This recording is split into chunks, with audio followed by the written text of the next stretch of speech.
live in harmony if you understand the requirements of the community, what is needed within the community, and how can you guys work together.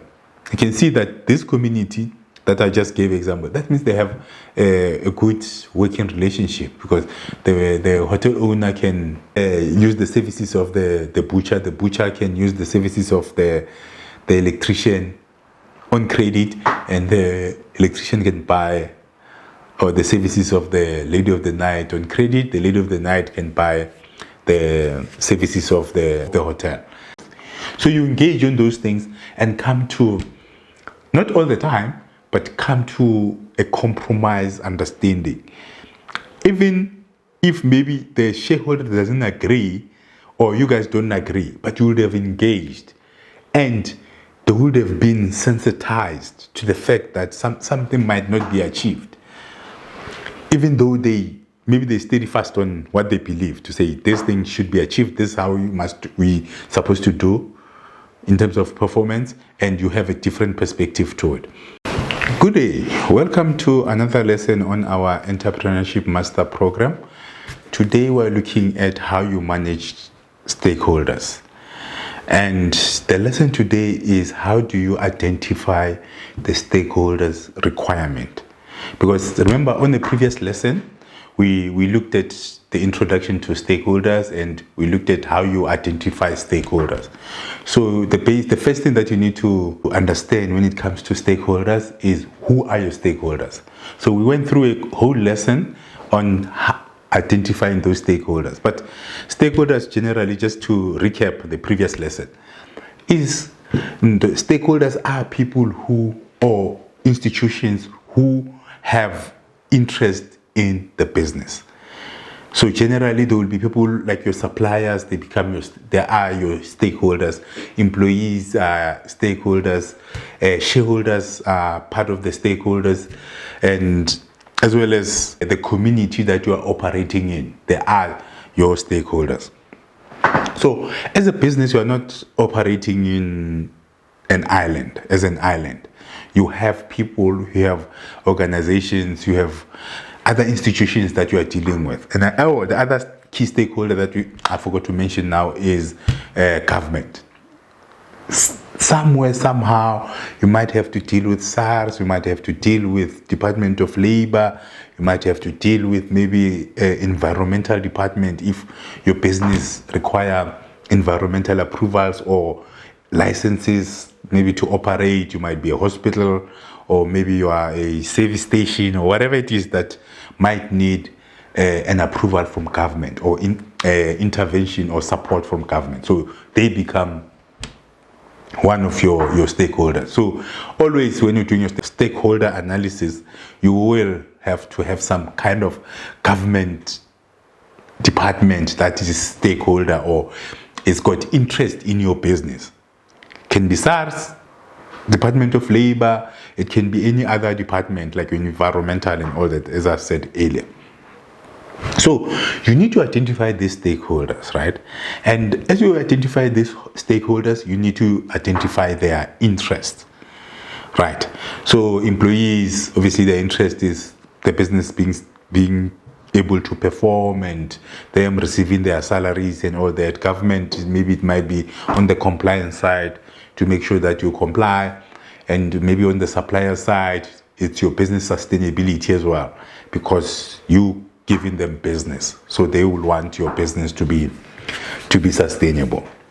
And yeah, so you need to identify your key stakeholders, understand their needs in terms of why are they, not only from the business perspective, but also from their perspective, to say from the business, you need them, you need the employees, you need the suppliers, you need the government, you need the community to operate to operate successfully. Because without those stakeholders, or if you don't have a good relationship with those stakeholders, your business might not be sustainable.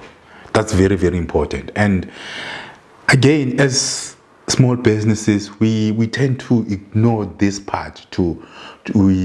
We tend to focus on the operation without understanding the environment that you are operating in. Because you need to do your environmental analysis to see who are the players in the community. Because there are stakeholders, and you find that in the community, there are certain individuals who are more powerful, there are certain political parties or whatever it is. Then maybe you might have, if you're in rural areas, you might have to deal with the traditional council and all those things and approvals, necessary approvals. So you need to analyze the environment that you're operating in, understand your key stakeholders, who are these key stakeholders, and why would they be interested in your business. Okay, so that you'll be able to manage one, and as well to extract value from these key stakeholders, because sometimes if you ignore in the community, you're not managing that relationship, they might not support your business as they could. You might find they're supporting your business and you just continue as normal. If you are not managing them, you might not be able to increase your market share. You might not be able to increase your loyalty and all that. But if you have you have identified them and you have a plan in place on how you're going to manage them or how you're going to engage them. Okay, managing them as well, it sounds not politically correct, but how you're going to engage with these stakeholders so that you can extract value from these stakeholders. Similar to employees, similar to government, similar to suppliers. So the same principle apply to say, identify those stakeholders, understand their requirements. First, you understand their needs. What do they need? And you understand what do you need from these stakeholders, right? And then the next step, and which comes to the module that we're looking at today. After you've identified their needs and you identify your needs, and then you mesh those things and you see where you can compromise or how can you work around it to make sure that your needs and your benefits from this relationship is mutual and it's a win-win. So you need to strategize around that to say, how are you going to engage and manage the relationship so that your relationship is it's healthy? Because without having a healthy relationship with your stakeholders becomes a serious problem. Because many businesses fail because they don't have a good relationship with their stakeholders. Communities might, if you don't have a good relationship, if there are riots in communities, they might not protect your business. And they can vandalize it, they can steal from you. If you are not managing, they feel you are arrogant, you are not engaging them. Or with the suppliers, if you are not managing them, they can sell you at high prices or whatever, not provide you with the best service or the best products and all that. And that will lead to your business failing. Because most of the time, if maybe you are in manufacturing or you are buying and selling, your suppliers becomes very, very important. If you build a good relationship, they might be able to prioritize your business. They might be able to give you good business. So you need to understand their needs as well, their requirements. What is required from them, from the supplier side, for them to give you the best service, the best price, and maybe the best quality product. Even from their governments, you need to understand what are their requirements and all that, so that you build a very good relationship with your stakeholder. And if you build a very good relationship with your stakeholders, then it makes your life easier. Because you'll understand any problems, they will contact you if there are any issues before issues escalate. If they're unhappy with how you buy and how you pay, if you have a good relationship, then they will be able to engage you. They will be able to tell you that the way you are running your business, you're not paying us on time, or the quantities that you are buying, they don't give you the best discounts. The best way to do it is this way. But if you have the ignorance or the arrogance of not engaging with the stakeholders, there are certain things that your stakeholders might know and they can be important to your business, or they can be important to contribute towards your business, but you might not know because you are oblivious to their existence. That's where stakeholder management comes in, and it's not only for large organizations like your mining companies. They are very strong. They have a department on stakeholder engagement because they need to always engage, because they understand the risk that comes with not engaging the stakeholders. You'll see if maybe look at mining areas. The mining companies will engage the communities. They'll have the community forums and all those things. And to make sure that they understand the dynamics of the community, because community can revolt and they can really affect your business. Doesn't matter if you're big or small. If there are riots and all that, there are certain, call it shops or businesses that the community won't touch because they are it's a business of Pras Bani or this lady who is a community builder and all those things. So they don't touch those. But those who are not engaged in these communities, then they might be negatively affected by such things. So that now comes down to stakeholder management. So I just said to give you that background on what is stakeholder management and why is it important? Why is it critical for your business to manage its stakeholders? It's important, like you're managing your customers, you need to make sure that you have a proper relationship, a good relationship with your stakeholders.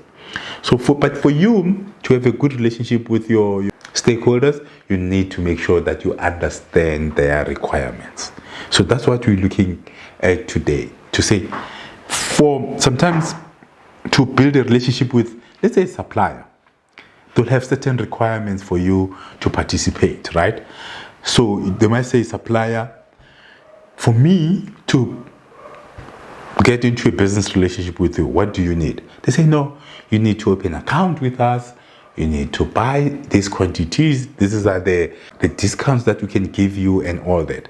So without you intentionally soliciting certain information, you might buy maybe at an expensive price.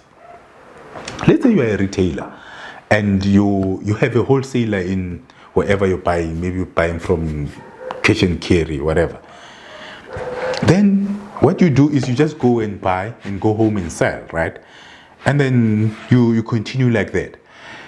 Not knowing that if maybe you open that, if you engage them, the wholesaler or the cash and carry, whatever, they might give you information, say, if you open your account, maybe we can give you discount, we can deliver for you, these are the benefits of you opening an account. So without you engaging the wholesaler or the cash and carry, you might not know the potential or the benefits that you can derive from that relationship. You say, no, it's an arm's length transaction. You come, you buy, you leave. But without understanding what are the requirements, how can I get good prices? How can I maybe get certain services? Then you need to sit down, understand what your stakeholders, what are the requirements from your stakeholder side. Okay, as I said, now the supplier is simple. They might say, no, you need to complete the form, submit your banking, maybe historical banking and all that, and keep the record, and then we give you a loyalty card or something like that. You see, now it might make a difference on the prices that you buy at, compared to someone who didn't engage the wholesaler. They just come in and they buy and they leave. But if you engage, you might get a little bit more information out of the wholesaler. You might understand certain things. And you might understand why certain things are maybe expensive here and cheaper somewhere else and all those things.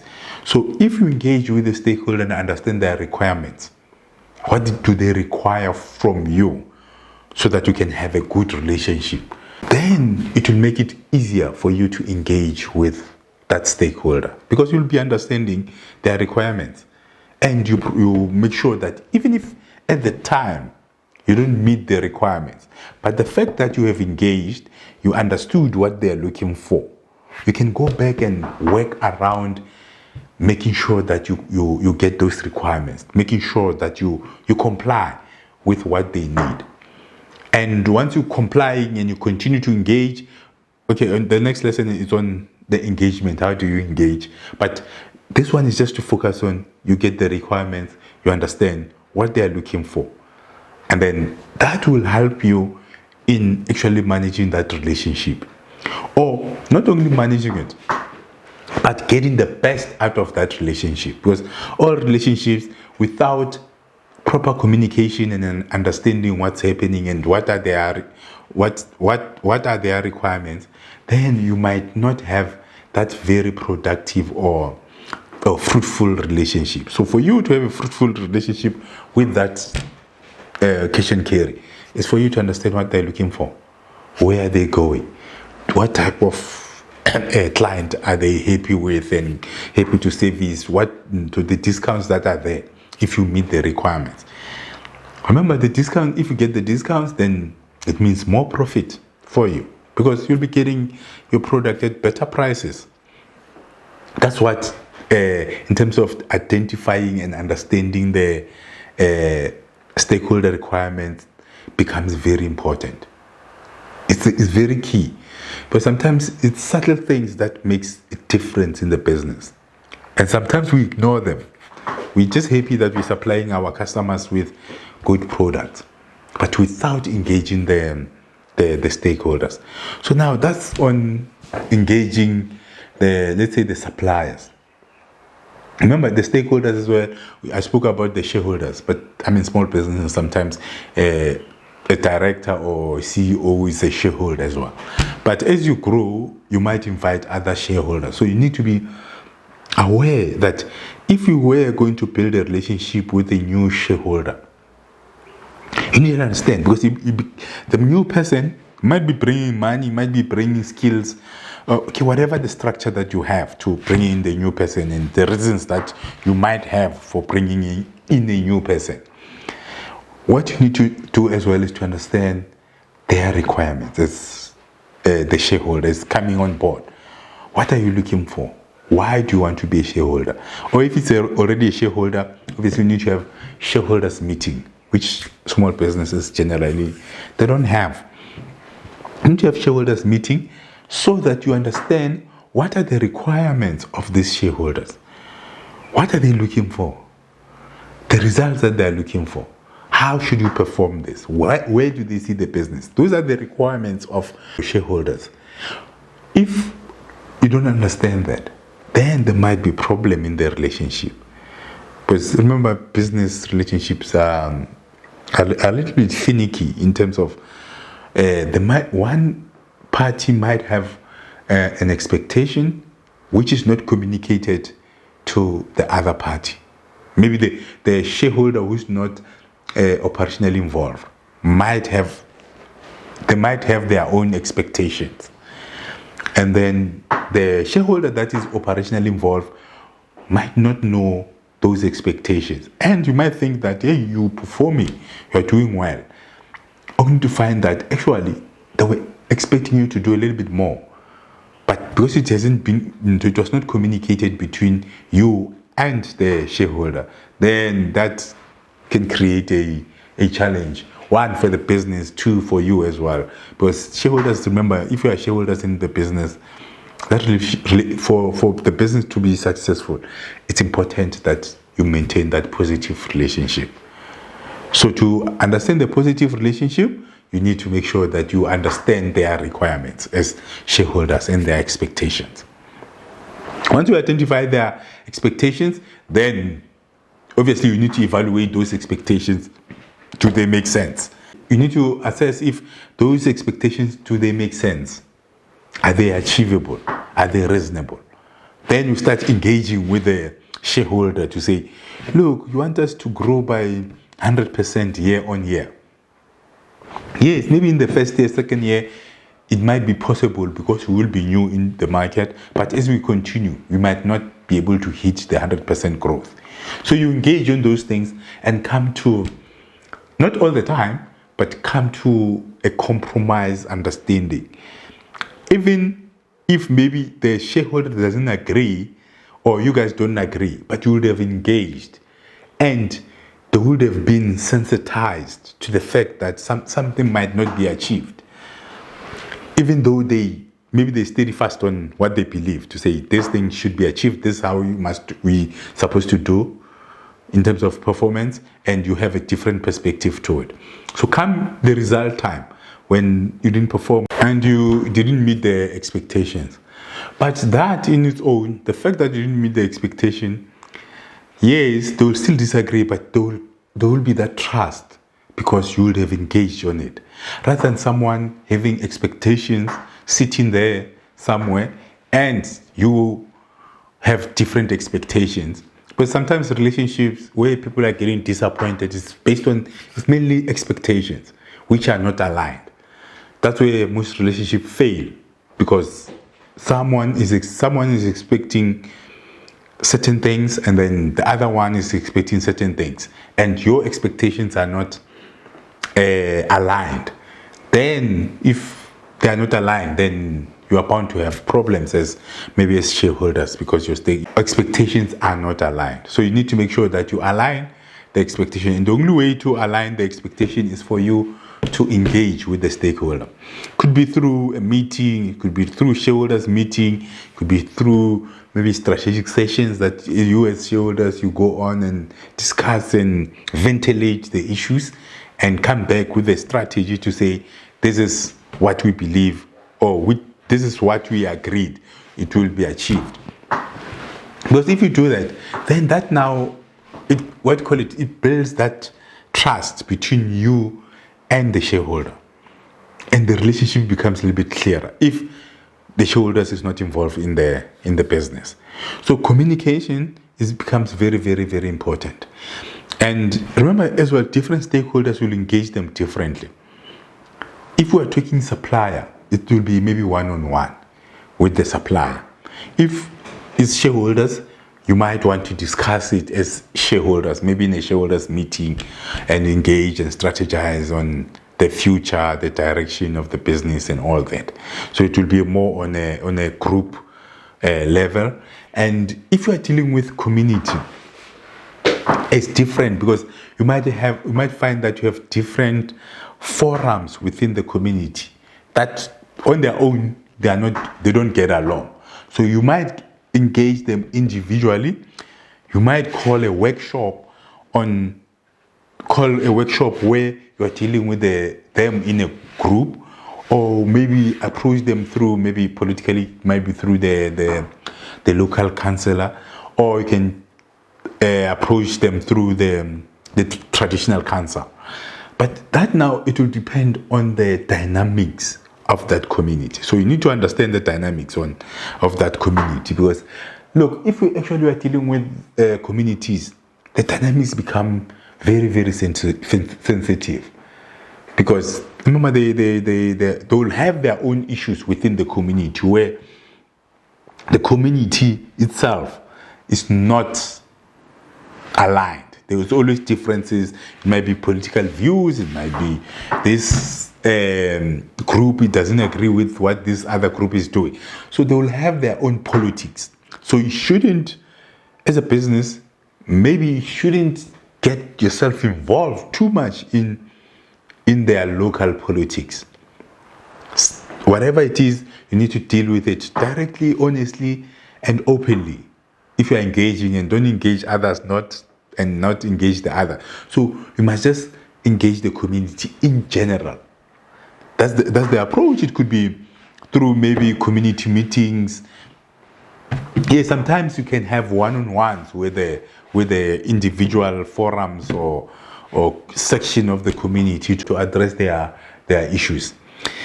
And because now we spoke about the requirements from the suppliers and requirements from the shareholders, right? On the community side, those two they'll generally be reasonable, generally, because they understand how the business operates and the things that needs to be achieved. They're clued up on your operations. They have a little bit more information. So engaging them, it becomes easier for you to get the requirements. What do you need from the business? Like when you discuss the suppliers, straightforward. I need 1, 2, 3, 4 so that I can give you 1, 2, 3, 4. It's clear. You get this discount or don't get this discount if you are buying for so much. I'm delivering, I'm not delivering. No, the requirements are straightforward. Even with the shareholders, they're a little bit straightforward. Okay, one shareholder might be a little bit ambitious and the other one less ambitious. That's where the expectation might be different. But generally, you will be more or less aligned. So their requirements will be more or less aligned to yours. You shouldn't be far off from each other. Because if you are, maybe you're not supposed to be shareholders in the same company together. Because your vision and probably the direction that the business is supposed to take might be different from yours. So maybe the engagement there, it might be a little bit difficult and it might lead to breakup. But you still need to engage so that you understand the requirements, rather than prolonging that relationship. Okay.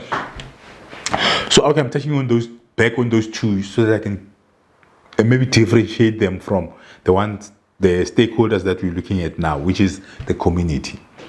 Remember, the community, most of the time, not all the time, most of the time, or is it times, the community wouldn't understand what's going on in the business, right? They might see you busy up and down, maybe the trucks or whatever that you're doing. They see products are moving, they see services are being done, right? One, they don't understand how you're making money, the costing, how much money you're making. It might appear as if you are making a lot of money. So because they don't understand what's really going on in your business, or they might have pieces of information, sometimes it's not reliable information on what's happening in the business, their requirements tend to be unreasonable, okay, in a way that they'll demand certain things that are not practical. To them, they are to say you need to do 1, 2, 3, 4, 6, 7, and 8, and 20, 27. These are the things that we need from your business for you to do, right? Without taking into account the profitability, the sustainability of the business. So it comes back to you now, as the entrepreneur, or as the manager, or as the executive, to educate these community members, or whatever the delegates, whoever that you'll be dealing with, to educate them on your business, so that they have a better understanding of your business, how it works, how you make profits and all those things, the losses, whatever, the costing structure, so that they get a little bit informed about how your business operates and how it makes money, or how it's losing money. Because you might have a big operations, you are busy, up and down, the trucks are moving, or your people are moving, are doing the work, but you're not actually making money out of those projects. So that might be a challenge, because the community might not understand that. They'll just see activities in the business, they'll think you are making a lot of money. And without you engaging them, showing them, or not necessarily showing them your books, you can if you're that brave, but sharing with them in terms of the business performance, the challenges that you're facing, the struggles that you're going through, and all that, and the profitability and all that, so that you sensitize them to the reality of what's happening in your business. Because without engaging them, and they're just sitting there far from the activities, they might think you are making a lot of money. So their requirements now will tend to be unreasonable on demanding certain things. They'll demand, don't make mistake about that. Don't be mistaken. Because they're seeing it, your business, as they might see it as a cash cow, most especially even when you are engaging with them, because you are opening that door for them to engage and make demands. So educating them, engaging them, showing them the business side of things, how the business operates, what you can do in terms of what you can afford in relation to their demands. So their requirements will tend to be unreasonable. So you need to engage on that, so that you filter down their requirements until you get to a point where there are certain reasonable requirements that you can achieve. And if you engage with them, it's a little bit different to where you just don't do anything.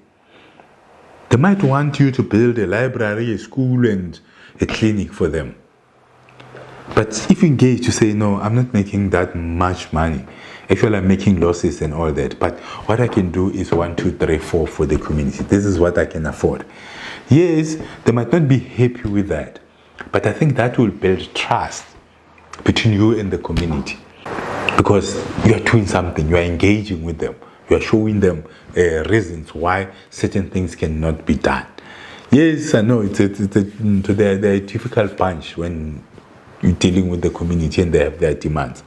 But I think eventually, as you engage and as you show them assess their requirements, you should be able to show them to say, this requirement is unreasonable because of 1, 2, 3, 4. This one I can meet you halfway. Oh yeah, this one I can fully meet this requirement. But there are certain requirements that I might not be able to meet. Then you guys engage, and that could make the environment that you're operating in more conducive. Communities will more be warm towards your business, understanding the things that you do for them. Because remember, other businesses, they don't care about the community. They don't even engage the community. So if you engage the community on the things that you're doing and your contribution, or you are seen to be doing something for the community, because actually doing something and being seen doing something, that are two totally different things. If you can't afford to do something, you must be seen doing something. And by engaging, you start doing something. By being part of the community, not acting as if you are operating in isolation, then that will improve the relationship that you have with the community. Yes, and generally you'll find that the community, actually, they are your customers. So if you engage them and they understand your operations and how you do certain things, they might be warm. They might be warmer to you. They might support your business. They might be a little bit loyal. They might be able to protect it. So it might look as if it's not necessary for you to engage with the community. It might look as if it's unnecessary for you to understand their requirement. But it's very, very important to understand the requirement. And remember now, okay, I'm putting the community as maybe as a generic term for proper community. But it depends where your business is situated, right? You might have a community around you. It might be other businesses. It doesn't necessarily to be a community in a township or whatever. So the area that you're operating in, you have a community there. It might be a community of other firms within the area. It might be maybe in a mall. Remember, as businesses, whatever, a mall in town, then you have a community of other businesses around you that you are renting or you are owning, whatever that is happening within there. Then you become a community that you need to engage.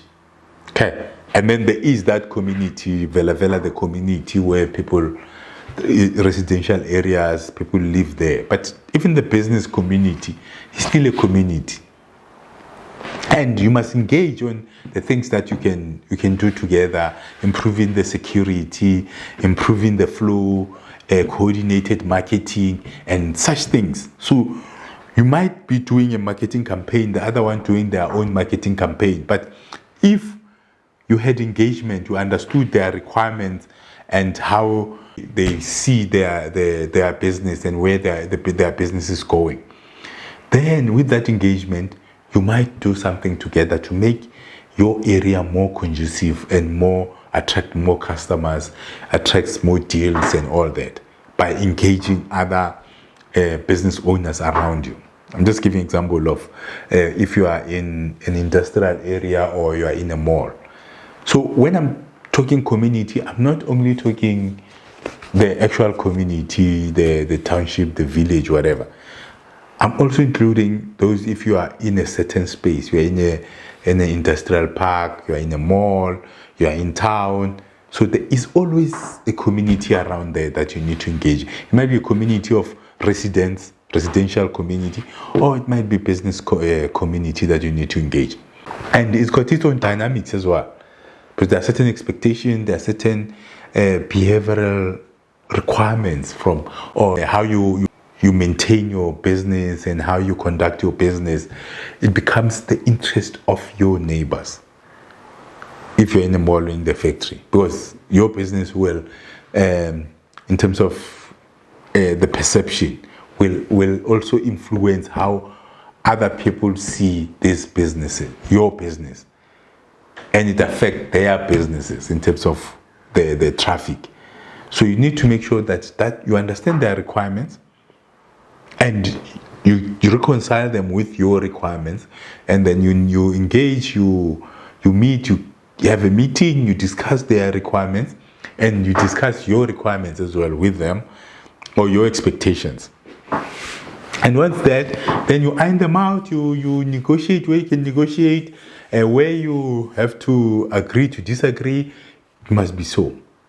But at least there must be that engagement for you to understand what are their requirements, so that you can filter them through to see how best you can meet them halfway, or how best can you guys engage to improve the relationship.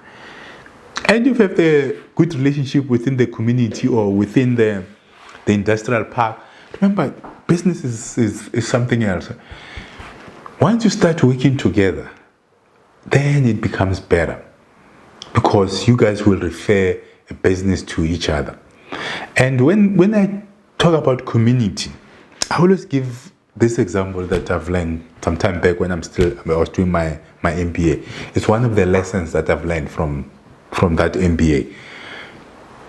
It was that there's a man that goes into a community, then he books the hotel, he pays the receptionist, but then he goes and look around whatever to see if he's comfortable with the hotel before he checks in. But he already paid the hotel owner. Then, because it was a small neat community, then the hotel owner was owing the butcher. Then he took that money, he went, because he assumed that the guy was going to stay. He took that 1,500, he went to pay the butcher for the meat that he bought long time ago. Then the butcher took that money, he went and paid the electrician, which was the neighbor, because the electrician had fixed his freezer, but he didn't have the money to pay the electrician. Then the electrician had bought services from the lady of the night. Then he went quickly, paid the lady of the night. Then the lady of the night had used the hotel before, but he didn't have the money to pay. So now he took that money, he paid back to the hotel owner. Then the visitor came back from viewing the place and said, no, I received a bad call. My wife is sick, whatever. Then I need to go back. I can't sleep. Can you give me my money back? Then the hotel owner gave the visitor the money back. And in that, you can see, without the money staying in the community, that 1,500, it went around the community. From the hotel owner, it paid the butcher. The butcher paid the electrician with the same money, and the electrician paid the lady of the night. The lady of the night paid the hotel. So that community, in a space of less than 30 minutes, they had about 6,000 economic activities happening without the actual money staying there, because eventually the visitor left with that money without staying in the hotel. But the economic activity happened there, which is worth about 6,000, because the hotel owner made 1,000, the butcher made 1,500, the butcher made 1,500, the electrician made 1,500, the lady of the night made 1,500, without money staying in the community. So a community thinking mentality, it goes a long way. Community engagement, the requirements of the community, so that you are able to keep the money within the community. Not only the money, but you live in harmony if you understand the requirements of the community, what is needed within the community, and how can you guys work together. You can see that this community that I just gave example, that means they have a good working relationship, because the hotel owner can use the services of the butcher can use the services of the electrician on credit, and the electrician can buy or the services of the lady of the night on credit. The lady of the night can buy the services of the hotel or of the hotel. So now that's economic activity. And that now you can see is within a community. So you need to understand the community dynamics. How best can you utilize this relationship? How best can you optimize your profitability within the community? Because without engaging and understanding the requirements of the community from your business in terms of as the stakeholders, then you might miss the opportunities like this where you can generate money from the activities with the community. And as I said earlier on the introduction of the topic, if you understand the requirements, you will be able to manage that relationship. You will be able to build the relationship with the community. And that will, one, create loyalty and trust. Because if you engage, if they see you understand what they need, then they are likely to support your business more than the other business that is not really interested in the activities of the community.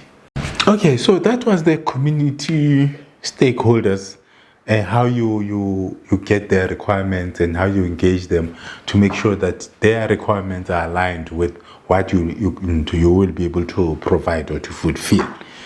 And the other stakeholder maybe that I'll touch is the employees. Because the other ones like government, SARS and all those, their requirements are straightforward.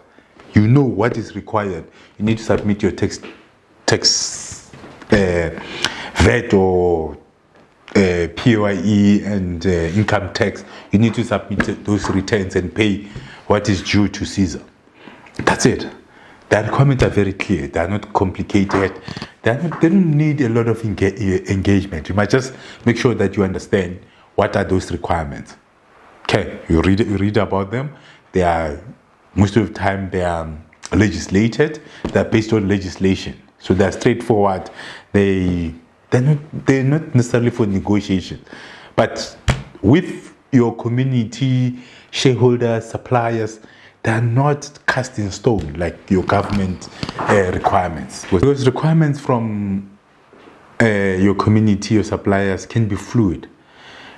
So that's why it's different. I'm not going to go in detail in terms of the requirement from government. But remember that key stakeholders, you still have to understand what are those requirements and how to fulfill them. And normally they're not negotiable. Yes, some if you defaulted and all that, you can still negotiate and engage on those. But the requirements are clear. The requirements are clear and straightforward. So you mustn't ignore the requirement from government. The other stakeholders which are key are your employees, because that's the engine of the business. Or depending on what you do, you might be technology driven and not have too many employees involved. But key stakeholders in most businesses, you have your employees. And as well, you need to understand, as much as they understand your requirements, because most of the time, when it comes to the employees as stakeholders, it's always from the company to the employees. The companies or the businesses hardly try and understand the requirements from the employees. So that engagement process, there are no focus groups, there are no engagement where employees can put forward their requirements, or unless they are on strike, then they'll give you that memorandum with their demands and all that. So you don't want to be getting where you're getting memorandums from your employees. You need to avoid that situation, because if you get to the point where your employees goes on strike and they give you the memorandums and all that, that means the their challenges or their unhappiness has been going on for a long time. And having unhappy employees within the business, then it's a problem, because they'll steal from you, they will not be productive, they will not look after the interest of the business. And the employees are key stakeholders of a business. They can make or break your business. Okay. Yes, okay, maybe it might be one man show, then employee party doesn't necessarily apply. But now this one is more on the employees, that if you have employees, and even if you are a one-man show, sometimes you rely on contractors and all those things, all those people. So you need to make sure that you engage, you understand their requirements, right? So with the employees, they might need simple things, coffee, they might need maybe leave, whatever, family responsibilities and all those things. So you need to engage. It can be one-on-one when you're doing your performance reviews and all those things, or it could be maybe in a group where you're having a strategic meeting, or you're having a focus group on dealing with employee issues, right? And then you understand what their expectation, because sometimes employees don't trust the employer, and the employer doesn't trust the employees, and that's the challenge that is there. It's life, where as an employer you don't trust your employees, and the employees, they don't trust you as an employer. So now that engagement of understanding their requirements, obviously they understand clearly your requirements, because they are one in the contract, in their job description and key performance areas and all those. So from the business side, the businesses are, or the business is always making sure, or the businesses are always making sure that employees, they know what is required and what is expected from them, right? And there is limited engagement, because now you're treating the employees as they are your tools in a way, but you don't treat them as human beings now. You're treating them as tools, because you tell them you need to produce this, you need to do this, you need to be here at 8, you need to leave at 4, I don't want to hear anything, this is what you need to do, this is how much I'm going to pay you, and. So the employees always know the company's requirements, right? But the companies generally, they don't engage the employees to understand what will be your requirements if you're working for us, or what are your requirements. Maybe some, they have small kids that they need to drop off and whatever in the morning and all that. So because there is no engagement on their requirements, you might find that they're putting their kids at risk. They need to leave them with the neighbor and. While if you had taken some time to engage on their requirements, to assess their requirements, to say, what are your needs? What do you need? What do you require? What type of support can I give you for you to do what's best for the business? What kind of support can I give you for you to perform? What are your requirements for you to do your best, right? Okay, salary might be up there, salary increase, yes, but I mean, there will be engagement and consensus after the engagement. But you might find a lot of softer issues that are there, that if they are addressed, then you'll have motivated employees that will deliver and do what's best for the business. Okay, it's not always about money. Okay, but money is important. But it's not always about money, because sometimes there are certain things that they want flexibility in their job, because they have kids that they have to, or they have maybe someone who's not well at home, or the transport is a challenge during the certain times and all those things. So you can make their life easier by you asking them their requirements, because sometimes they might not even tell you, because usually it's got nothing to do with you. You just want to see them working in at whatever 8, they're leaving at 5. They take their breaks and whatever. That's what generally businesses are interested in. So if there's that, you don't have that engagement, you might even eventually lose good employees, because maybe certain requirements, which can be soft requirements. They can still put in the hours, but they just want to be flexible to come in a little bit earlier, leave a little bit late, or come in very early, again, to maybe get a break in between to fetch their kids from school, whatever, and come back and finish off the work and finish later. So without you understanding the requirements of your employees, then that can cause the employees not to perform at the optimal level.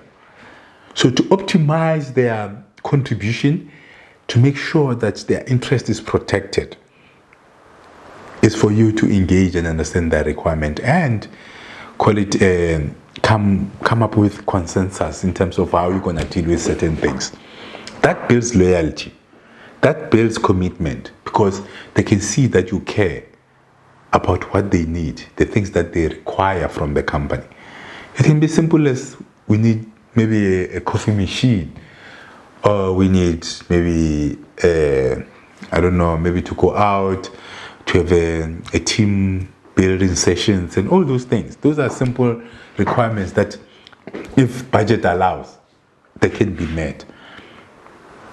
And if you meet those, but the employees, most importantly, will see that you have call it an open door policy, where they can engage if there are certain requirements or there are life changes, they want certain things to be done in a certain way. So they can easily approach you and engage. So the trust improves. The trust relationship between you and the employee, it improves and it gets better. So that's the importance of engaging with your employees to understand their requirements.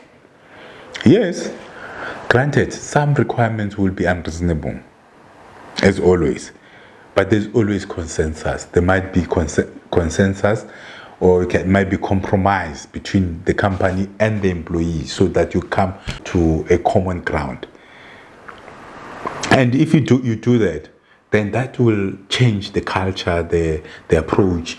Because remember, employees are there they are your business. They are there to protect the brand, to protect the operations.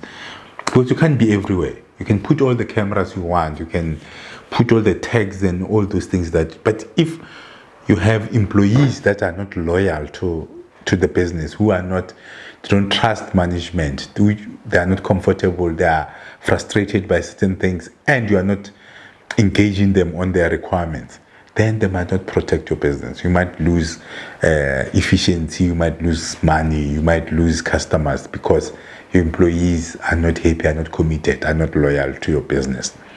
So understanding your employees' requirements, what do they need, what can make their life better, or what can make their life conducive, without investigating that, without interviewing that or engaging on that with your employees, you might have a very unhappy employees. And we know unhappy employees can be destructive. So you need to make sure that you engage the employees. You need to understand their requirements and find a way to dealing with the ones that can be addressed, should be addressed, because you have the expectations and they have the expectations that they might not have communicated with you. So, as I said earlier, relationships, misunderstandings and differences comes when the two parties have different expectations. More importantly, expectations that were not communicated between the parties. The one party doesn't know what the other party is expecting. But as I said earlier, the company will always make sure that they communicate their expectations to the employees. But the other side doesn't happen. And that now can hinder the efficiency, productivity, positive, atmosphere and all that. So make sure that you also engage your employees, understand what are their requirements, and validate them. Some will not be valid. Make sure that you address the requirements that you can address. And the ones that you can address, but they're still valid, you feel they're still valid, then engage with the employees and find a common ground. That will drive your business forward. Okay, so those are the stakeholders that we've decided to cover in this topic. But remember, it's not all of them. So there might be, depending on the type of business that you are in, you might have, maybe you are exporting, so you might have foreign countries and whatever as your stakeholders and all that. So, but we just identify the generic ones. And from there, from that lesson, I mean, you can, even if you're dealing with maybe, I don't know, like export markets and all those things, you can always refer to say, how do you deal with the community? How do you deal with the suppliers? They're more or less, they'll have the more or less the same characters in a way. Their requirements will be maybe more or less the same. And then, and in terms of managing these requirements, you need to make sure that obviously there are certain requirements that need to be prioritized, right? Like if you take employees, there might be certain requirements that are very, very important. You prioritize them, make sure that you address them early. And sometimes maybe change management, meaning you need to change how you do certain things based on the requirements that your stakeholders gave you. You need to be able to trace them in terms of how are you addressing them? Are you making progress and all that? And you must continuously engage on those requirements so that you update them. As you address them, then you address, you take them from the list and you continue working on those requirements to make sure that eventually the business is aligned with its stakeholders. And you must also, because remember, getting those requirements or the expectation from stakeholders, they will also guide your risk management. Remember, if the community expects you to give them money every month, then, and you can't afford or whatever, then that creates a risk that should you not give them the money, then they might bend down your business, or they might steal from you and all those things. If they're employees, there are certain requirements that you are not meeting from your employees, then you might lose them. They might go, they might sabotage you, they might do certain things. Shareholders, so there is always risk when it comes to the requirements. So you need to understand the stakeholders, their importance to your business, and the risks that are there that may occur that can negatively affect your business. Because it's very, very important to always address the risks. But without addressing the risks, then when the risk materialize, then you will be shocked. Say, but you're supposed to have known that this is a risk. So, and this goes back to corporate governance and project management. We're addressing the topic on the risk. If you haven't gone through that lesson, make sure that you go through that lesson to make sure that you understand the risks that are there, how to mitigate, how to take corrective actions. So as you identify the requirements from the stakeholders, then you need to derive which ones are, as I said, prioritized, which ones are high risky, which ones will have negative impact on the business. And you address those and you put them in your risk register if need be. And you need to make sure that you continuously communicate with your stakeholders in terms of the progress on their requirements, so that they don't feel like you had a discussion for the sake of maybe it was academic. You need to make sure that if there is progress, or there are certain things that are happening or not happening for that matter, you should be communicating constantly with your stakeholders so that you continue maintaining that relationship and building that trust. Because trust is very, very important when it comes to the stakeholders. And as I said, that yes, it doesn't appear as if stakeholder management is important. But I think from the discussion that we had now, you can see that it is important because it makes a difference in the business. It makes a difference in how people approach the business, the attitude. If you understand their expectation, they understand your expectation, you will have a better relationship with your stakeholders. And if you have a better relationship with your stakeholders, then you'll have a better relationship with the customers. Because remember, the stakeholders are there to make sure that you are able to deliver a good product to your customers. So by building good stakeholder relationship, you'll understand the environment that you are operating in. You'll be able to identify the opportunities. You'll be able to identify the risk. You'll be able to identify where are your weaknesses, and you'll be able to identify where are the threats. And then with that, you'll be able to mitigate and make sure that you put proper control mechanisms in place for you to manage your stakeholders. So understanding the requirements is very important when it comes to the stakeholder management. And I must emphasize that not all requirements from the stakeholders are important. There are some that are not valid. I mean, there are some which are not reasonable. Even if you're checking those out, but it must be through an engagement. It must be through consensus. It must be through understanding that certain things cannot be done in a certain way. And once you understood your stakeholders' requirements, then you will be able now to engage. You'll know how to engage. You'll know how to communicate. You know how to resolve the conflicts that might arise, because you know what do they require from me? What do they expect? You'll be able to manage the expectation, and it will limit the conflicts that arises. It will make it easier for you to engage and for them to understand where you are, where the business is going.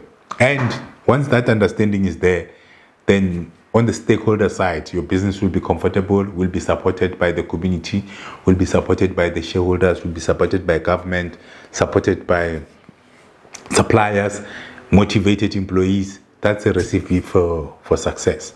So stakeholder engagement is very, very important. Stakeholder management is critical. So you need to make sure that you understand your stakeholders' requirements. That's the message for today, for this lesson. I hope you'll be able to identify those requirements and address them the best way you could. I thank you.